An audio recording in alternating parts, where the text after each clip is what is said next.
ए जमुरे अरे पण पुढच्या खेळ दाखव आणि आजची ताजी ताजी बातम्या सांग. रामूच्या डोळ्याचं ऑपरेशन, गर्भवती राधा वहिनी आणि कालूच्या आजाराचा उपचार पैशा विना झाला होता. काय बोलते? सर्व परिवारांनी 30 रुपयात राष्ट्रीय स्वास्थ्य विमा योजनेचं कार्ड बनविलं होतं. काय?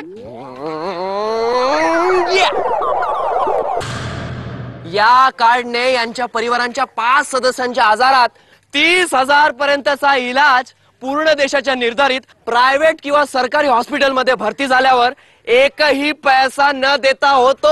राष्ट्रीय स्वास्थ्य विमा योजनेचे कार्ड बनवा आणि प्रत्येक वाच्या आजाराच्या खर्चापासून मुक्ती मिळवा.